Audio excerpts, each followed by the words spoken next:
magtrabaho. Eh bakit kayo nangako na para kayo sa bayan? Lahat kayo. Hindi kami dapat mapa-thank you sa inyo, mga ginayupa kayong lahat. Dapat kayo ang magpasalamat sa bayan dahil lumalamon ang pamilya ninyo mula sa pawis ng mga Pilipino. Nakalusot si Marcos, pinagtakpan. Mula sa pagkasenador niyang bangag, hanggang ngayon gustong pagtakpan ng mga jutang ginimes na mga kongresista, gustong pagtakpan ni Lasso kasi nga nakikinabang sila sa pera ninyo. Tama ba na ang Kongres, dapat sila ang katuwang, di ba, in aid of Chuba-Chuchong legislation? Pero ang sinisira si Morales at yung naglabas ng impormasyon. Ito nga mga kababayan, bago natin ituloy ang video na ito, kung bago ka lang sa aking YouTube channel baka pwede makahingi ng like at subscribe at click mo na rin ang notification bell para updated ka sa aking nilalabas na bagong video. Salamat po. Taong bayan, kaya nga naman ikaw nagagalit dyan. Pero lahat kayo, not only you, Senator Bato, wala kami dapat ipagsalamat sa inyong lahat. Dahil pasweldo kayo ng bayan, whether we say thank you or not. Wala kayong dapat mag-meltdown o whatsoever. Trabaho ninyo. Kasi kung ayaw nyo pala magtrabaho, eh bakit kayo nangako na para kayo sa bayan? Lahat kayo. Hindi kami dapat mapa-thank you sa inyo, mga ginayupa kayong lahat. Dapat kayo ang magpasalamat sa bayan dahil lumalamon ang pamilya ninyo mula sa pawis ng mga Pilipino. Taxpayers money, tas hindi nyo kayang ibigay yung proteksyon dito sa isang dating agent na itinataya ang buhay niya kasama ng pamilya niya at ngayon nag-uutos si Lisa Marcos para gamitin si Mekos-Mekos para bayaran o gurgurin o whatsoever, anuman. Ganun lang yan, bayaran o gurgurin. Kaya sabi ko, Mr. Morales, talo ka dyan. Whether you say yes and without it, na gagawin mo yan. Whether you say yes, okay, mekos-mekos lang yan. Pero hindi niya gagawin yan. Sabi ko nga, the moment na siya ay lumabas dyan sa Congress, motivated siya at he is really destined to tell the truth. Diba? So, kailangan nyo lang malaman. Kasi kailangan natin protektahan si Agent Morales. Kasi pag walang naglakas ng loob, diba? Ano nila, gugurgurin, sasabihin natalisod, sabihin ganito, or pakainin ng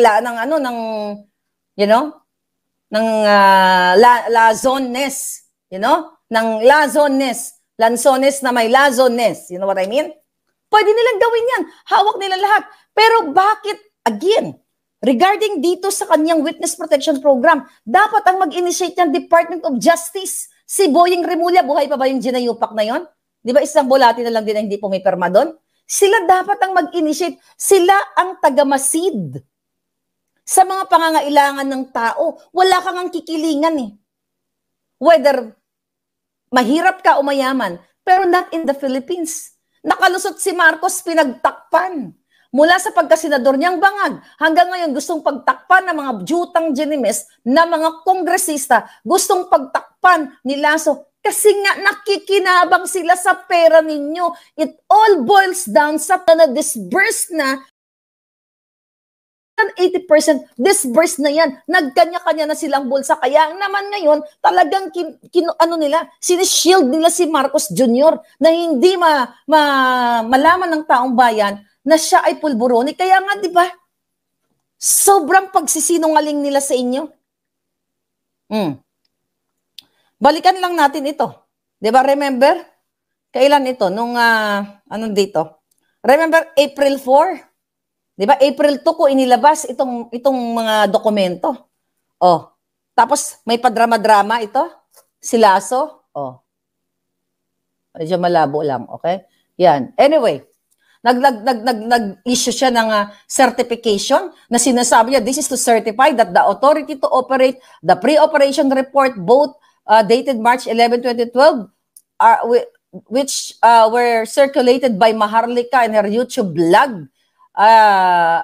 Okay, and YouTube blog do not exist in the PIDEA operational reports and monitoring information system o PORMIS. Tapos nalaman natin sa Congress na back in 2012, wala namang PORMIS. 2014 na dumating. So doon pa lang sinungaling na. Ang sabi pa dyan dito, PIDEA Blatter Book all operational reports from the year 2020, 2010 to present, wala daw doon. Yun ang sabi niya. O, pinaliwanag niya ito. Pero sunog siya doon sa Senate na hindi pa nag-i-exist itong pormis na ito. So doon pa lang sinungaling. Yung binitbit nga niya yung mga ano doon, yung pinapirma niya ng sworn statement. Narinig yun naman, wala sila sa pinangyarihan. So ito ay hocus-pocus. Kaya gusto ni Lisa utusan si Mekos-Mekos. Para what? Gorgorin? Alam na ng taong bayan, hindi kayo makakaligtas dito. Sabi ko nga, hanggat gising, hanggang may nananalaytay na dugo sa katawan ko, hindi niyo ako mapatatahimik. Hindi namin hayaang magurgur nyo na lang ang mga taong nagsasalita. Dahil ito ang gusto nyo, gurgurin lahat, bayaran lahat, patahimikin, sindakin para tanggalan ng trabaho. Pero maraming lumalaban sa inyo, lumalaban para sa katotohanan. Konting-konti na lang. Abangan nyo pa ang extraction natin, ang kidnapping na ginawa ni Lisa Marcos. Damay ka dito, Teddy Boy Locsin Jr. Manalo, lahat kayo. Grabe ang ginagawa. You have to get up and speak up, mga kababayan. Gusto nilang, okay, sige magpakamahinahon kayo. Mahinahon ako. Kung gagamitin nyo yung utak nyo, sabihin na natin elementary lang tayo dito. Gamitin natin critical thinking kasi mga elementary may kahit paano may critical thinking na yan. Nakakita mo sa mga online dyan, magaling mga bata. Iba. Okay? Tama ba na ang Congress dapat sila ang katuwang, 'di ba, in aid of Chuba-Chuchong legislation? Pero ang sinisira si Morales at yung naglabas ng impormasyon. Ako pa ngayon ang gusto nilang ikulong. Pati nga si Mr. Morales gusto kong kasuhan. Huwag naman ganun, sir. Okay?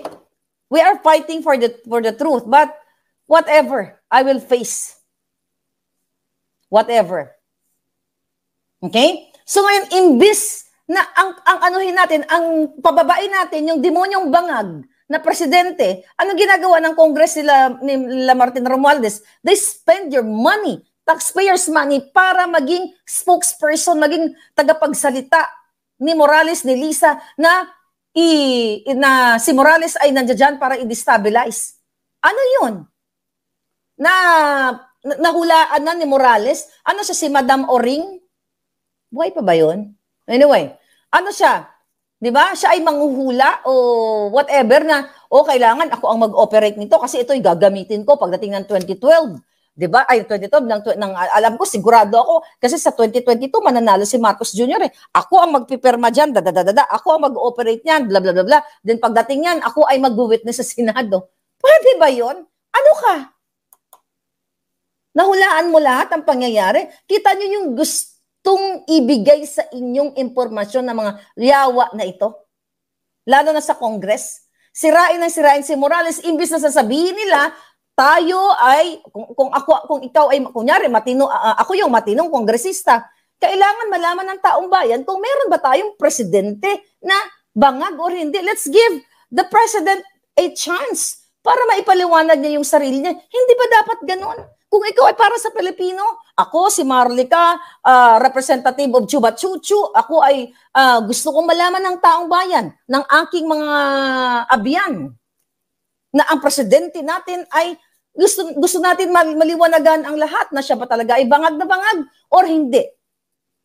Pero bakit ayaw gawin ng Congress sa halip ang inaatake si Morales and even yung mga paid vloggers, paid media ni Lisa Marcos ang tinitira si Morales, jutang Jenimas nag-risk na ng kanyang buhay. Imbes na si Marcos ang durugi ng bonggang-bongga, bangag. Pero yun, tayo na gumagawa nun. Okay? Tayo na gumagawa nun. Sabi ni Jenilyn Ramos, wag nang iboto si Amy, blood is thicker than water. Tama. Alam niya si Kuting ay bangag. Sabi ni Jenilyn Ramos. Okay. Sana kung nagpabayad, hindi siya humarap sa Senado, sabi ni Zero Nico. Yes, yun nga sinabi ko sa inyo sa kanina palangga. Mekos Soriano. Okay, let's talk about, di ba? Ano pag pumunta si Maricel Soriano doon, do you think pupunta siya? Okay. Do you think pupunta siya? Alright. Let's say kung pupunta siya, dalawa lang yan. It's either magsasabi siya ng totoo o magsisinungaling siya. Pero physical, actually sabi ko nga nakakaawa si Maricel kasi nga ano lang siya eh, what do you call it? Collateral damage. Pero kasi nakalagay siya doon. It's either lang magsisinungaling siya o magsasabi siya ng totoo. Dalawa lang yun. And kayo ang mag-a-assess, Pilipino ang makikinig kung siya ba ay magsasabi ng totoo or hindi. Alright? What do you think? Hulaan natin. Mag-comment kayo. Confirmed? Sabi ni Dels, confirmed daw na attend si Maricel. Okay, let's confirm. Sino nagsabi? Okay, sino nagsabi? O let's say confirm. Okay, confirm. Dalawa nga lang yan. Okay? Ako, darating ba ako? Okay, sasabihin ko na yung sagot ko sa inyo. Babasahin ko, mga palangga. I will read you my